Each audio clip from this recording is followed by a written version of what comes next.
Okay, today is the second class of the philosophy seminar.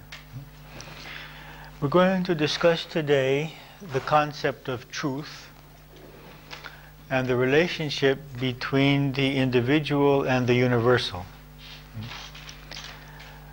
First of all, the concept of God, or the ultimate reality, the absolute reality, in Vedantic philosophy has three qualities, or it is three qualities. The first quality is truth.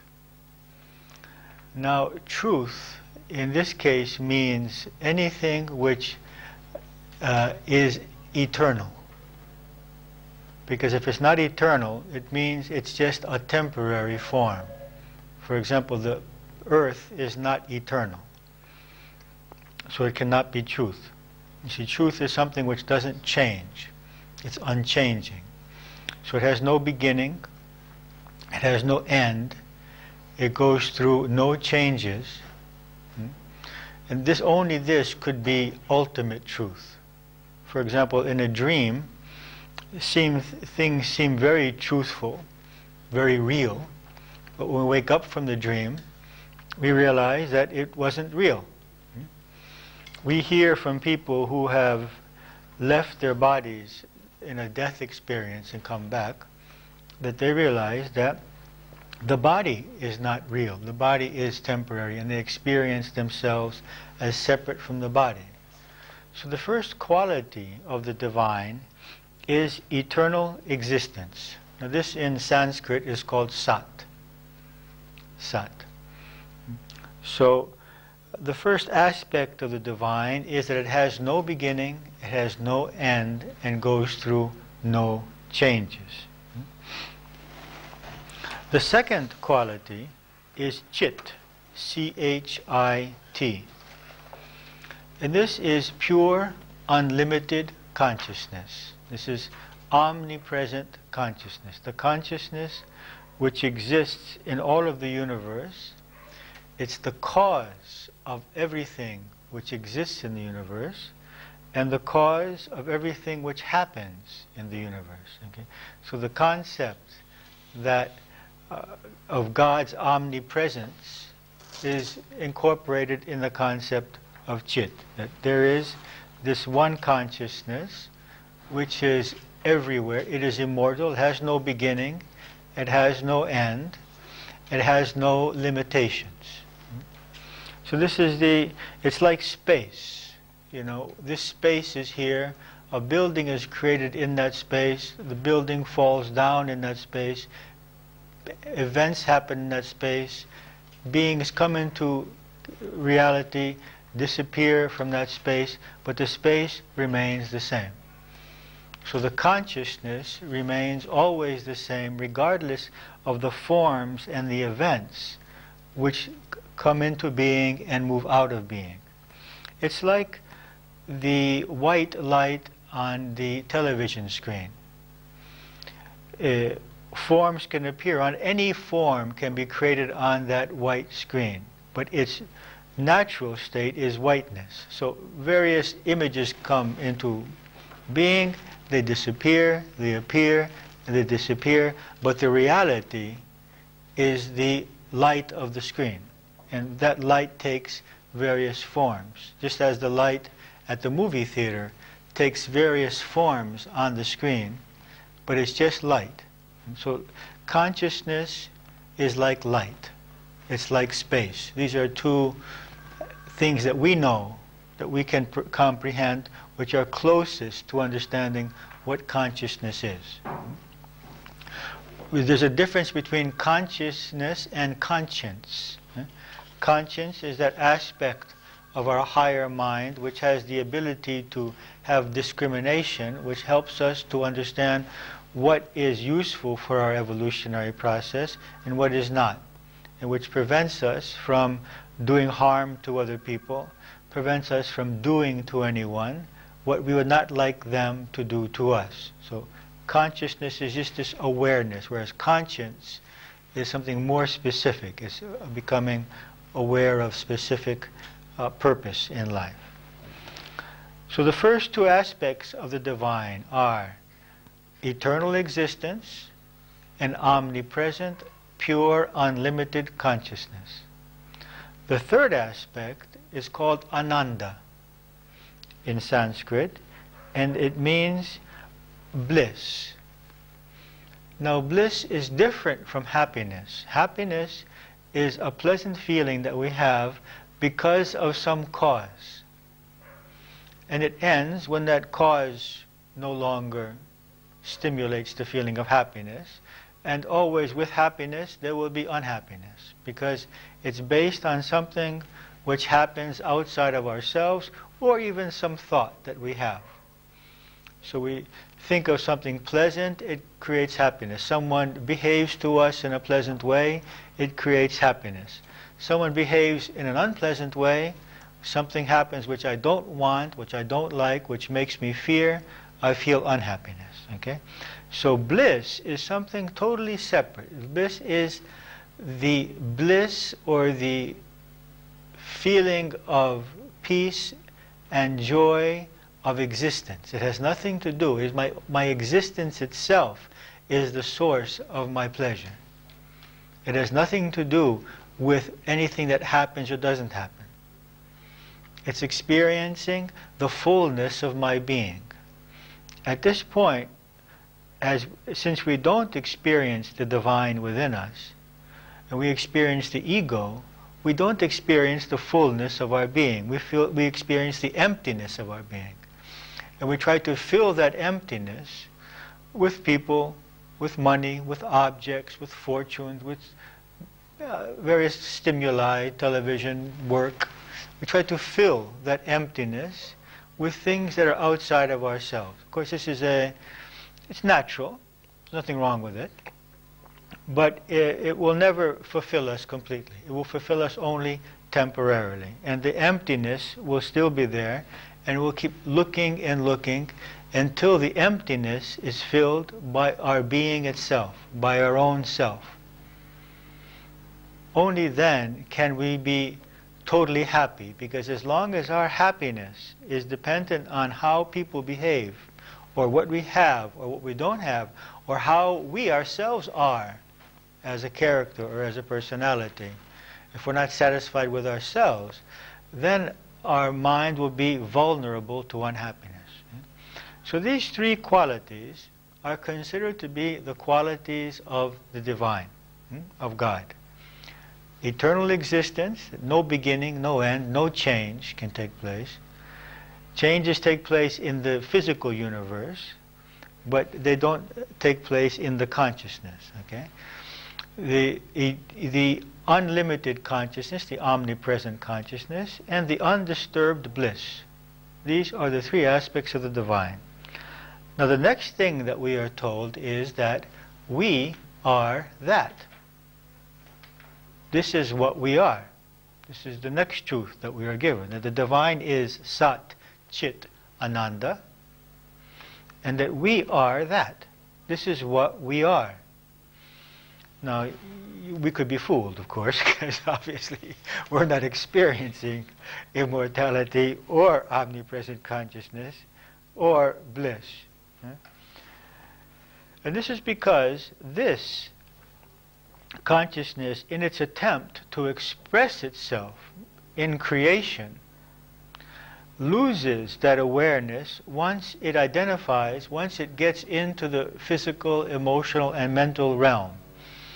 It's like the electricity which comes through the light bulb, or through the tape player, or through the vacuum cleaner, and then once it gets into the light bulb and expresses itself as light, or as music, or as cleaning power, it forgets its nature as energy and believes it is the instrument through which it is expressing itself. So it believes it's the light bulb.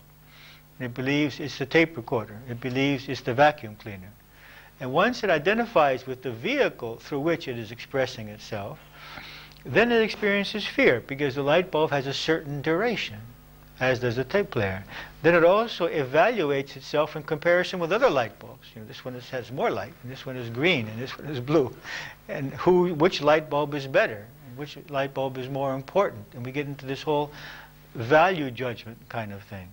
And all this is based on the fact that I forget that I am this immortal energy, this consciousness, and I believe I am the body and I am the personality. And then all of my security is based on what's happening to that body and what's happening to that personality, and my self-worth become based on this. I start comparing myself, I start fearing that I'm not worthy, I start rejecting myself, and I start fearing from my existence. Yeah? So the whole goal of the spiritual process is to free ourselves from this limited identification and to experience our true nature, which is immortal, without beginning, without end, unlimited, and blissful. So this is our true nature, and this, we are not experiencing this at the present moment. So basically we can say that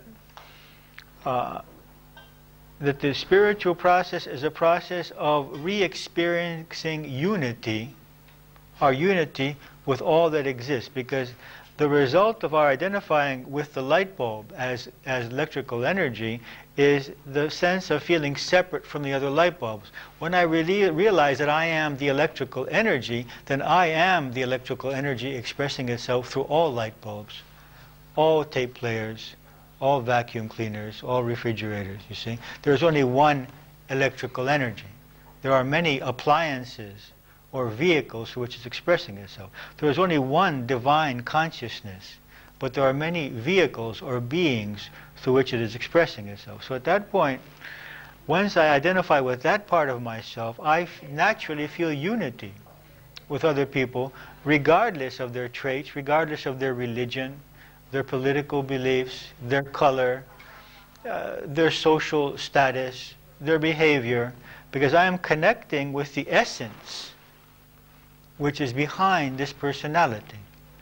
And also, if we can, connecting with the essence which is behind our personality and our body. On an emotional level, the fastest way to achieve this is through love. And this is why Christ gave 3 basic commandments on this. He said, love others as you love yourself. Of course, this presupposes that we love ourselves, because if we love others the way we love ourselves, we probably won't love too many people, because most of us don't love ourselves enough. So we have to realize that the command is to love others and ourselves, because this is often forgotten. That immediately creates a sense of unity with ourselves and with others. It says, love God with all of your heart, your mind, your soul, and your strength. The second basic commandment. And the third is, love even your enemies. Love those, even those who you think anyway are trying to do you harm. Okay? So through the emotion of love, we can arrive at a state of unity, because love creates unity with all that is around us, and experience this state of bliss. Now let's examine through some models the nature of this dichotomy, of this illusion, that there is actually only one consciousness, there is actually in reality only one being, and yet there seem to be billions of beings. And how can we understand this illusion? The first example is the example of the ocean and the waves. Now you all have a paper here in which you have small images here. We have here in the upper left-hand corner, as you look at it, the ocean and the waves. Now, the ocean is obviously water. And the waves are what? Temporary formations of that water. So the ocean itself is the divine, and the waves are temporary manifestations, formations of the divine. the wave eventually disappears and becomes one again with the ocean.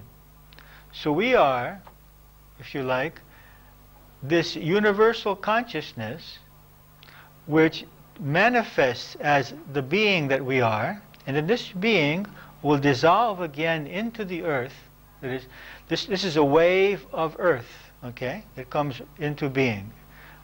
This consciousness gathers through food, water, oxygen, materials, and creates this temporary form out of the ocean of the earth. And eventually, this temporary wave, which gets up and walks around the earth for 50, 60, 80, 100 years, gradually dissolves back again into the earth. So I am a wave, a temporary wave of this universal consciousness. The wave is simply water, as the ocean is water. So even though I take this temporary form, my real nature is divine. So one relationship between the individual and the universal is like the relationship between the wave and the sea. It's just that the wave is a temporary manifestation of the whole. Another way to understand that is if we have the second image here, we have a number of bottles in the sea, number of jars and bottles in the sea. Now, we imagine that these jars and bottles are open so that there is the seawater inside and outside. Okay? So again, the seawater is Sat Chit Ananda. It's this divine essence, this divine energy, and it's inside each container and it's outside of each container. Okay? So we are, if you like, containers of divine energy, and that energy or consciousness is within us and around us. And the only thing is that temporarily there is this vehicle, which is the ego, which is separating the one from the other. So when the ego is dispersed, when the ego becomes realized, then the divine within unites with the divine without. So another way of understanding the relationship between the individual and the universal, between the individual and God, is to realize that God is an energy and essence which exists in all beings and around all beings. It creates all beings, it sustains all beings, it motivates all beings, and drives them through the evolutionary process. So this is the second way of understanding this relationship. A third way is through imagining a large field with thousands of wells in it. Okay? And each well is like a human being. The problem is that most of these wells don't go deep enough in order to receive water from the divine lake, which is very deep under the surface. They're too shallow. Secondly, from time they have become filled with rocks and stones and twigs, and there's not very much access to this divine energy or consciousness which exists in the center of their being, underneath the well, at the base of the well. So what happens is, this lake, which is God, which is the divine energy, decides to create its own well. And this is called divine incarnation. And so there's an incarnation of the divine, which has all the attributes of the divine. Divine love, ability to do miracles, knowledge of all things. And this being walks on the earth as a divine manifestation of this energy, so as to remind the wells of what there is in the center of their being. So you can imagine small drops falling into each well from the miracles, from the love, from the teachings given by these divine beings. And that awakens the awareness of what is inside of me. Then there are two ways for the wells which are in this field to connect again with the divine source. One way is to worship the divine well through worship or prayer, as we discussed last week. Another way is to dig deep into themselves through meditation and philosophy, as to touch that divine lake which exists within the center of their beings. Eventually, this is what has to happen. Eventually, the focus has to stop being on the form. We have to stop looking at the well and realize that the well is no more than a manifestation of the divine lake. That is, that the form is just a temporary manifestation of the universal, and that God cannot be limited to an image. The divine cannot be limited to an image that we have in our mind. It is something universal beyond time and beyond space. But the image is a very useful way for us to connect. But it does not represent the totality of the divine. Another idea here, a model that we can investigate, is the flame. Now, there's a very nice custom in the Orthodox Church at Easter, where at the moment that they are about to acknowledge the rising of Christ from the dead, the priest comes out from behind of the altar with a candle lit. And everyone in the church then goes to light their candle from that one flame. So that one flame is just transferred. It's transferred from one candle to the other as each person takes their candle to light others. And so we see this one energy moving out through the church, spreading out until everyone's candle is containing the same flame which the priest came out with. So in this way we can understand that there is one consciousness which spreads out in expressing itself through all of these apparently separate containers of that consciousness. But each candle is containing the one flame, because that one flame just spread from one candle to the other. So each of us has that spark of the divine within us, regardless of the color of the candle. You know, you find large candles, you find small ones, you find very fancy ones. Even now you find them with Superman and Batman. It's unbelievable kinds of things on them. Okay, so each of these is the difference in form, but regardless of the form of each candle, there is only one flame, and it's the same.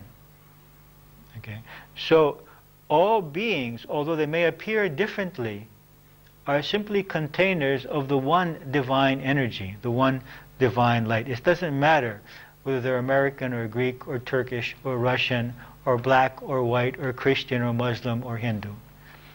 These are silly things which have to be let go of. There is just one divine energy. Another example is the example of the circle and its spokes. That is, we have a wheel here, and there's a hub in the center of the wheel from which all spokes emanate. Now, the further we go out on each spoke, the more distance there is between the spokes. Each spoke is an individual, and the center is the center from which all individuals come. So the center is the divine. It's the Sat Chit Ananda, the divine consciousness.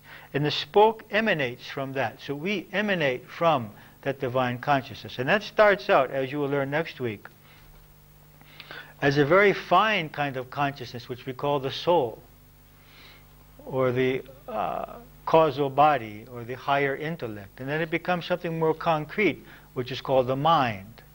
And then something even more concrete, which is called the energy body. And then even more concrete, which is called the physical body. So at the end of the spoke, outside, I have the physical body. As I go more deeply, and I have the energy body. As I go deeper, I have the mind. And as I go even deeper, I have the soul. And if I go through the soul, I come to God. I come to the divine, which is the center of all of these spokes. So if my identification is on my body, then I feel great separateness.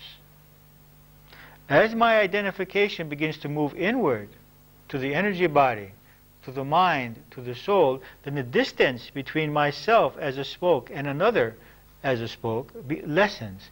When I come to the center of my being, which is the center of the wheel, I come to the center of all beings. And this is why some people, spiritual people, have knowledge of what other people are thinking or feeling or what they've been doing. That's why they have knowledge of their past and their future. Because they come to the center of their being, which is the center of the other being. There's only one center of beingness. There's only one center of consciousness, you see. But that requires, of course, the ability to withdraw ourselves from our individual identification, from our identification with of ourselves as a body and as a personality. As we are caught in the ego, it is very difficult to experience such a state. Another example is the sun, which is shining and is reflecting in millions of bodies of water all over the world, in oceans, in rivers, in lakes, in glasses of water, in puddles on the road, mud puddles. And this image of the sun, as it reflects in each medium of reflection, differs depending on the depth of the medium, the particles in the medium, the color of it, the nature of it. But there's only one sun. There is only one reality. But that reality appears to be millions of suns in millions of reflections, and appears differently in each reflection. So the divine is one. God is one energy, which appears differently through each ego, through each vehicle of expression. There's only one energy, but it seems to be many, and it seems to be different in each. But that's only because of the qualities of the vehicle of expression. Just as if I have one light here and I put a green filter in front of it, it's going to appear green, and if I put a red filter in front of it, it's going to appear red. It's neither green nor red. It's perfectly white, but it just comes out as green or red because of the medium through which it's expressing itself.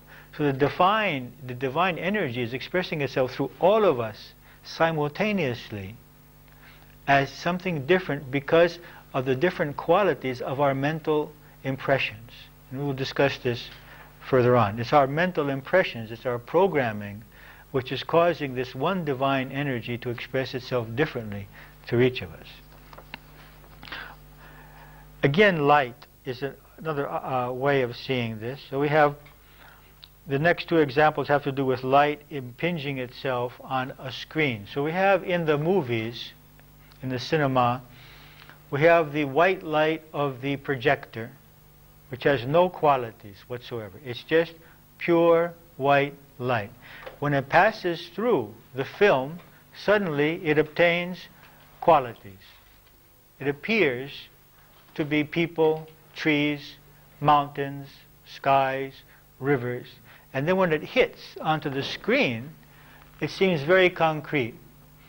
So we have here we have the pure light, which is the Sat Chit Ananda, that is the consciousness of all existence, of all being.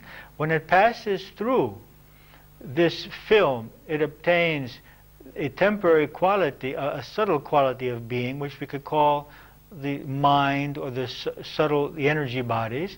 And when it hits itself, when it reaches the screen, it becomes the physical reality that we perceive. But it's nothing other. This physical reality doesn't really exist. It's just the light hitting the screen. And when the film changes, what is on the screen will change. All of the images on the screen are temporary. Every one of us is temporary.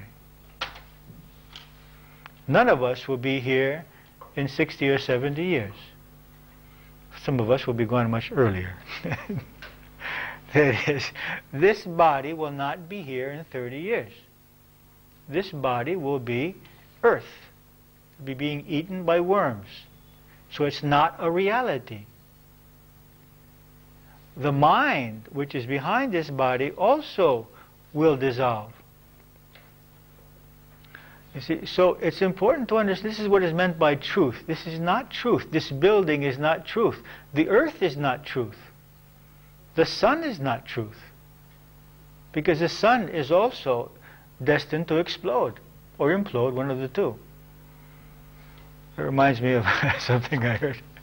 There was a scientific forum and the speaker said, well, the sun is going to explode in 5 million years.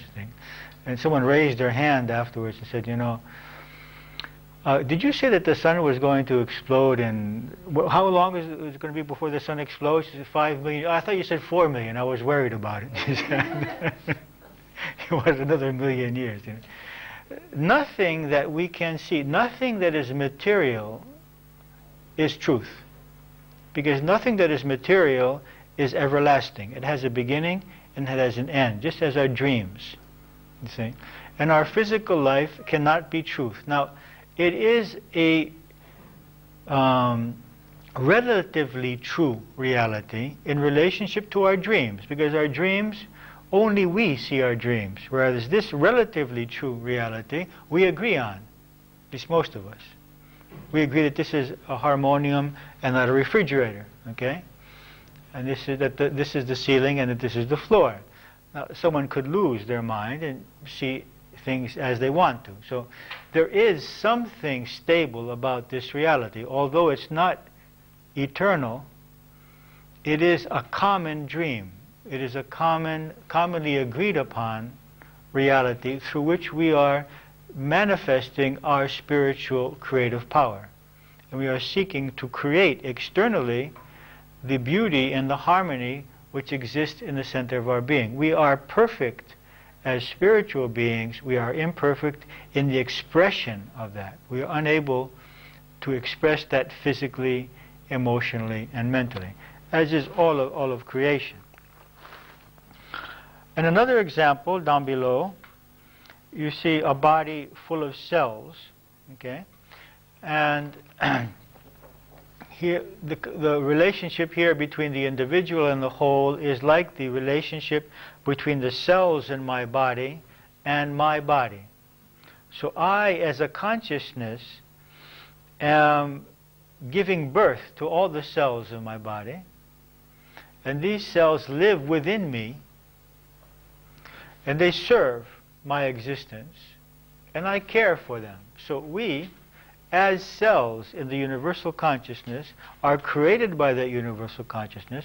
We are cared for by that universal consciousness, and we die as the particular form and seek to be the particular cell which serves a particular function.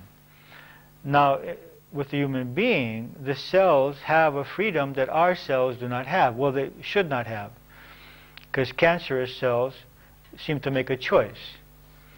You see, every cell has its function, and no cell says, well, I don't like being a liver cell, I'm going to be a nerve cell, or I want to be a skin cell, or I want to be a digestive system cell. Okay.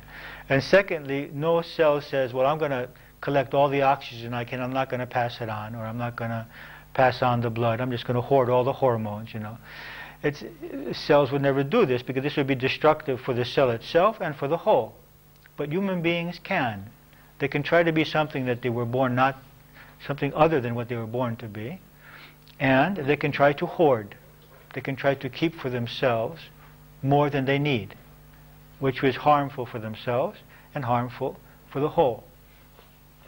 So in the body, this would be a cancerous cell. It would be a cell which is refusing to live for the benefit of the whole and seeking to live only for itself. And we could say that humanity today is basically made up of cancerous cells. It's basically made up of cells which are seeking only their own happiness and not the happiness of the whole. Now, some do. Some awaken to this process. They decide to join the Peace Corps, or they start helping society in some way. They start giving their energy and their time, like Mother Teresa and all of her army of helpers. Some people at some point begin to realize that we are here in order to let go of our separate existence and experience unity with all and to serve the benefit of the whole. And they are living Christ's promise, because Christ promised the following. He said, don't you see the way God takes care of the lilies of the field and the birds? You are so much more important to God than they are. He will take care of all of your needs if you would just live according to His wishes.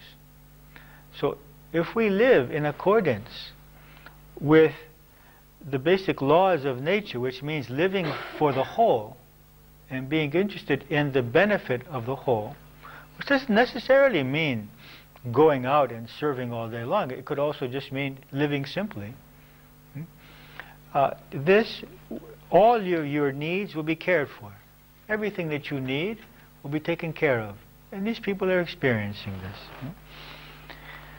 Okay, so these are some ways in which we can imagine the relationship between the individual and the divine. So we see that according to Vedantic philosophy, there is only one being. There is only one consciousness, one soul, one universal mind. And all of us are expressions of that. We have a certain degree of individuality, which depends on our programming, which we'll discuss as we go on. And each of us expresses that one divine energy or consciousness in a different way. Each of us is unique. Although we have the same source, we are unique in the way that we express that source. And that's the beauty of creation. And it's not only humans, it's also plants and animals and microbes, bacteria, minerals, the planet, the solar system. All of this is nothing more than the manifestation of the divine thoughts. We are divine thoughts which have become manifest.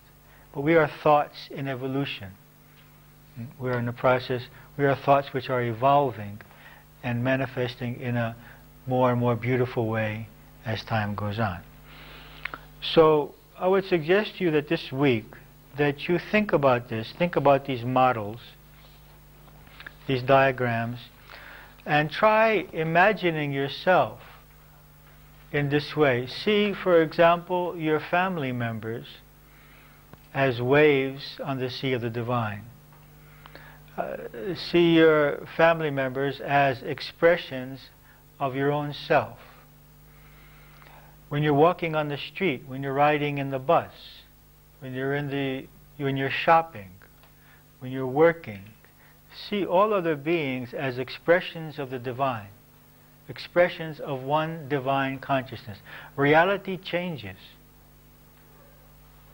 Reality changes considerably when you see your loved ones, and when you see all the people around you, and the trees and the animals and everything as expressions of one divine energy. You immediately can feel a connection which is beyond the form and beyond the likes and the dislikes. Secondly, you stop worrying about people, because realizing that they are expressions of the divine, you realize that they cannot get lost. They can die. They can really mess up their lives, but they can't get lost. They can't stop being divine consciousness. I mean, the light cannot stop being light. It can get red, it can get blue, it can get green, it can get very dark, but the light is inside. You can put a lot of things over it. We can cover up our light quite a bit with our fear and our ignorance and our guilt. But the essence of our being can never stop being divine. This is also expressed in the words of the Old Testament, that man is created in the image and likeness of God. So that each being has in the center of his being the likeness of God, the image of God, excuse me. But the likeness is something that we manifest or not. That is, the image is in all beings, even in the murderer, in the robber, in the person who is in depression, in the person who has lost his mind, even in the unconscious person. in a coma. The image is always there, because that's what that person is. It's an expression of the divine. The likeness is what we do with our evolutionary process, how much of that image we dust off, clean up, and allow it to express in our lives. So all beings have the image, but few of us gradually begin to have the likeness. The likeness is when I begin to be more loving, more peaceful, more just, more considerate, more compassionate, and so then I become like God. Okay, so we learned last week, according to Swami Vivekananda, that the purpose of life is reunion with our divine nature. And today we saw some models which will help us understand this relationship between our divine nature, which is universal, and our personal nature, which is separate and individual. We are really the divine, but we have to manage, at this point, this personal nature. And we have to deal with it, and we have to make it harmonious, our body harmonious, our mind harmonious, so that we can eventually step out of the identification with that. And then we can manage the personality in a much more effective way. Okay, any questions or thoughts which come to your mind which you would like to discuss on this subject of the relationship between the individual and the universal, between the individual and the divine? Do you have any questions or anything that you would like to discuss?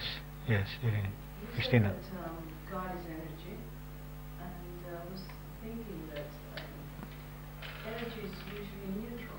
I mean, you can either use it for a good purpose or you can use it for a bad purpose as well. So I was wondering, all these people that can create so much evil, where do they get that energy? Because that requires... There's only one source of energy. So the source is the same? Yeah. Yeah. You can take divine energy and do whatever you want with it. I mean, there's only one source of creative power in the universe. I mean, no religion accepts the possibility of a second creative source. Even religions which focus on the devil have to accept that the devil is divine creation. He has no other source. There's no other source of power or life or energy or consciousness than the divine. No religion accepts a second source.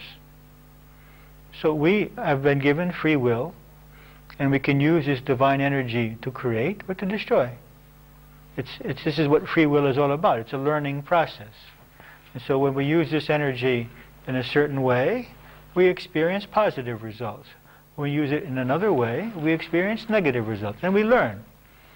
By suffering, we learn, okay, this is not very nice, this is not very beneficial to do.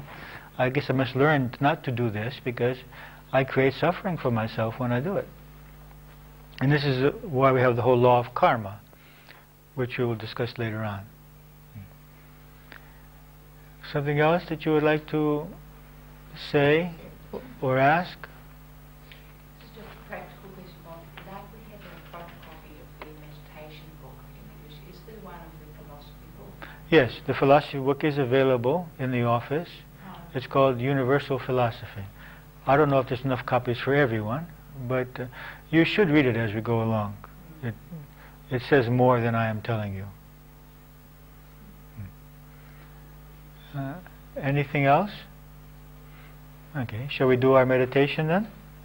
Take a sitting position.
Okay, take a sitting position with your eyes closed.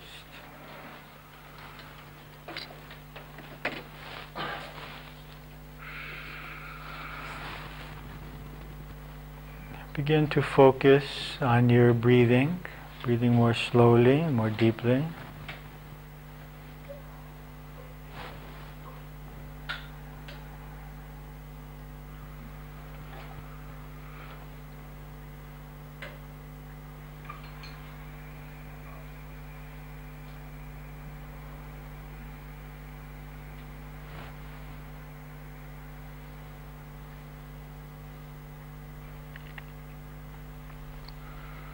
Now when you feel ready, you can begin with the alternate breathing. Inhaling slowly through one nostril, holding, and exhaling through the other, and inhaling through that nostril, holding, and exhaling through the other. Do this slowly. Breathing slowly.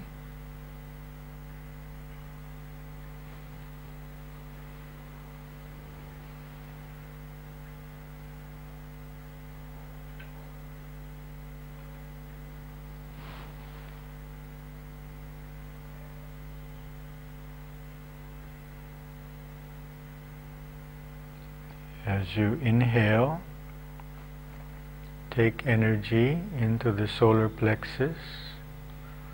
When you hold the breath, hold it in your heart center. As you exhale, feel the energy moving up through your neck toward the head.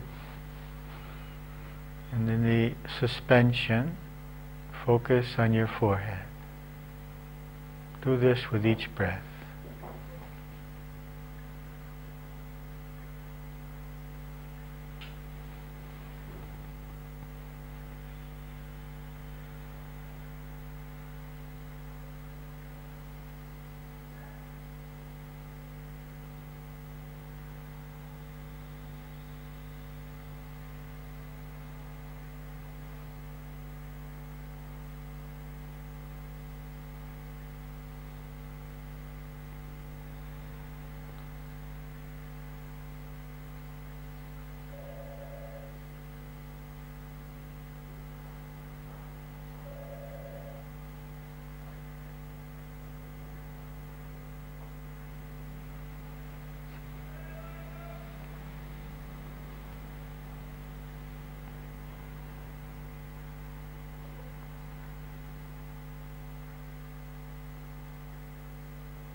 Now you can leave the alternate breathing,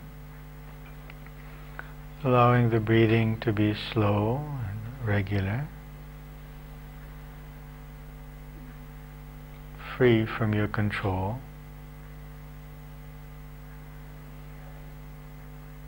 Allow your legs to be relaxed, not contracted.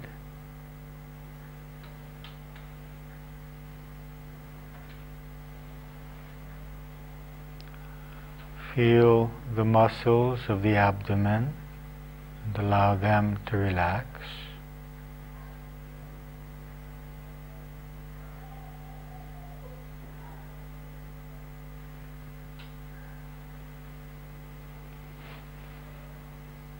Feel the solar plexus. Allow it to relax.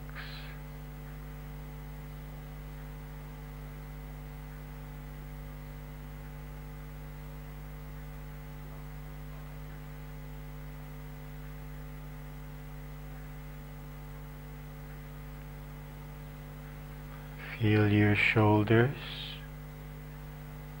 Allow them to relax.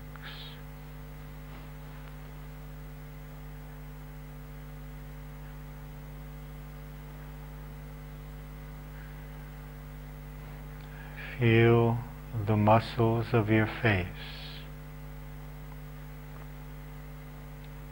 Allow your jaw to relax.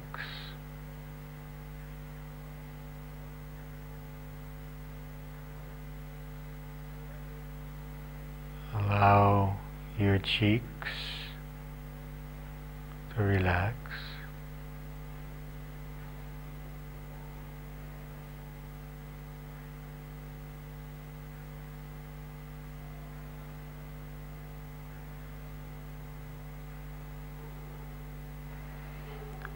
Allow your eyes,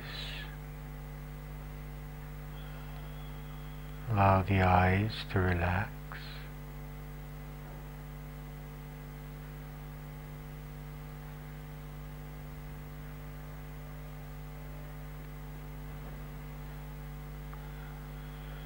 Feel your forehead, allow the forehead to relax.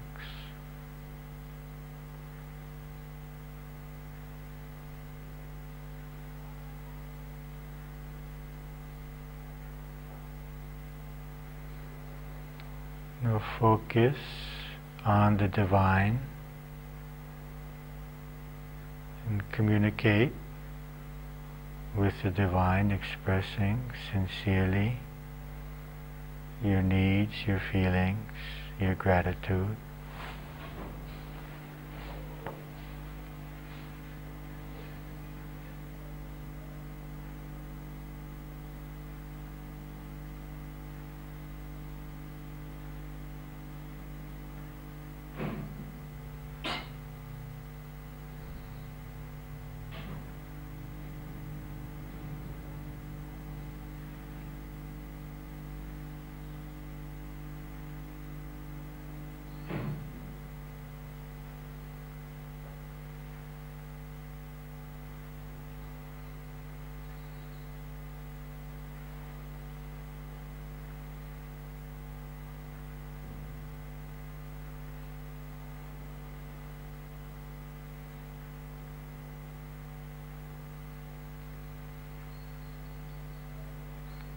Now, focus on the light in your forehead, divine light, divine energy.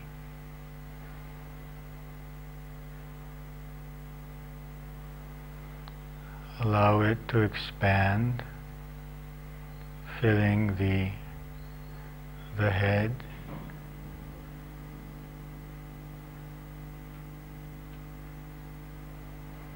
it passes into the brain cells, bringing peace to the brain.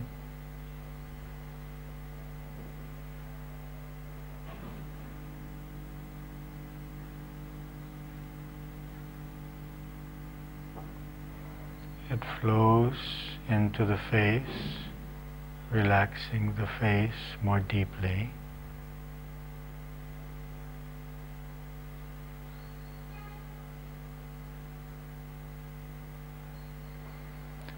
And the light flows through the neck, relaxing it, into the shoulders,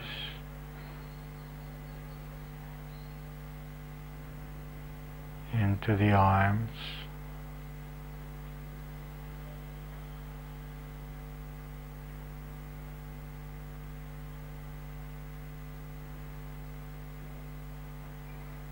now experience the light in your chest area.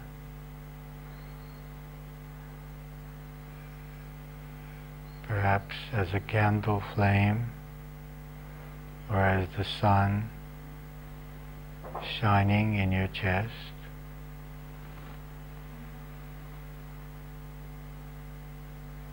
And allow the light to fill the chest area.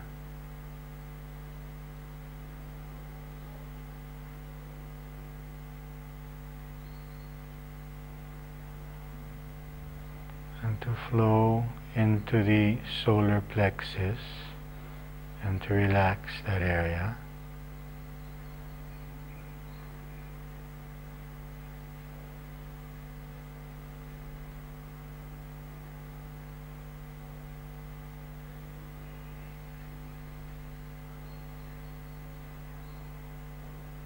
to flow into the intestines, to the lower abdomen.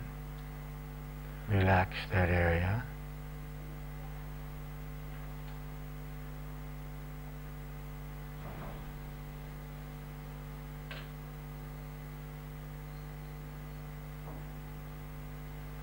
And allow the light to flow into your legs and the feet.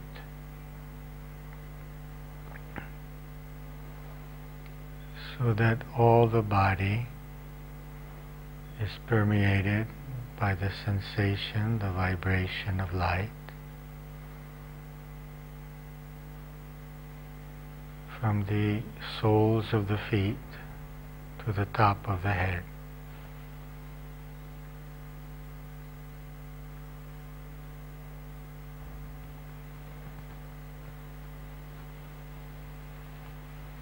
And the light expands beyond the limitations of the body,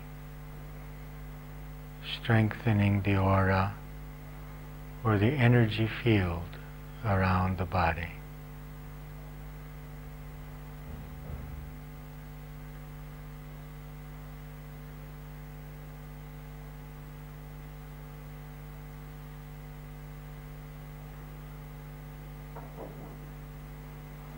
And remaining in this sensation of light, you can begin to focus on your chosen object of concentration,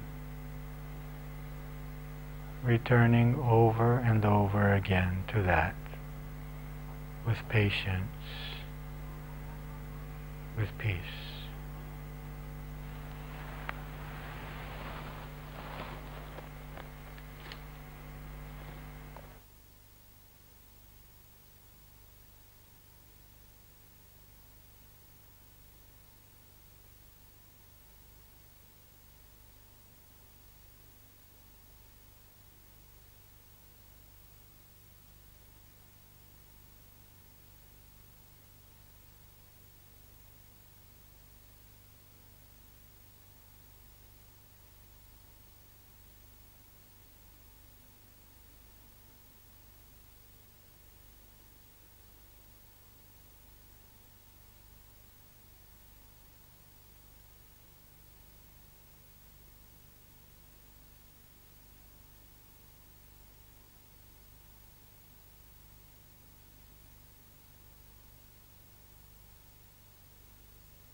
gradually become aware of your body and mind again, and return again to the waking state.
I've never been there, of course, to witness it, but I've seen a video in which supposedly this flame moves throughout the church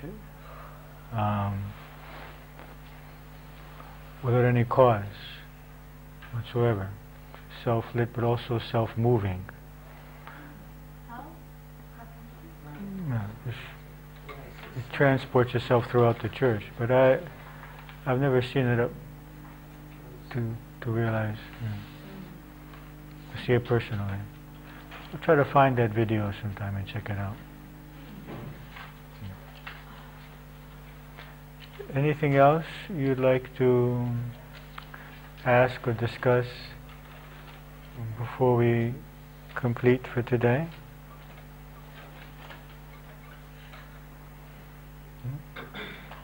Okay, so have a nice week. Think about what we said today, and I would suggest that you get the book, Universal Philosophy, and read the chapters as we go along. Okay? We're not going to have exams, but you know. In the Greek course, there are exams. They have written exams on this material in order for them to go on to the Love and Wisdom seminar. But since we're not offering you the Love and Wisdom seminar, you know,